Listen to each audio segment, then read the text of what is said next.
சொந்தங்களே, இயற்கையோடு இணைஞ்சு வாழ்வோம் அப்படிங்கிற ஒரு தலைப்பில் இன்றைக்கி அருமையான ஒரு கண்டென்ட்டை சொல்ல வர்றேன். நம்ம எல்லாம் சொந்த பந்தங்கள் எல்லாம் நம்மளுடைய தலைமுறையில் நம்ம தமிழ்நாட்டில் வரக்கூடிய நம்ம தமிழ் சொந்தங்களை மறந்து போன ஒரு அற்புதமான ஒரு விஷயம் எனக்கு பழைய சாப்பாடு.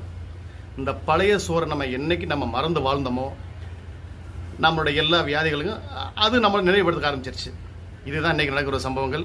இதை அதனால் இனி வரக்கூடிய காலங்களில் இந்த பழைய சோறுடைய முக்கியம் இன்றைக்கி எல்லாம் தமிழ்நாடு முழுவதும் இன்றைக்கி பழைய சோறுங்கிற கடைகள்லேயே அந்த தலைப்பிலேயே இன்றைக்கி வந்து எல்லா இடங்களையும் நிறைய கொண்டு வந்துட்டாங்க. அதனால் இந்த பழைய சோறுடைய மகத்துவத்தை நம்முடைய முன்னோர்கள், நம்ம தாத்தா பாட்டி இருக்கக்கூடிய இறந்து போனது போக இருக்கக்கூடிய அவங்கள்ட்ட கேட்டு தெரிஞ்சுக்கிட்டு அதை அதன் பிரகாரம் நம்ம சாப்பிட்டு நம்ம பண்ணோன்னா இதுக்கு பெரிய ஃபார்முலா தேவையில்லை.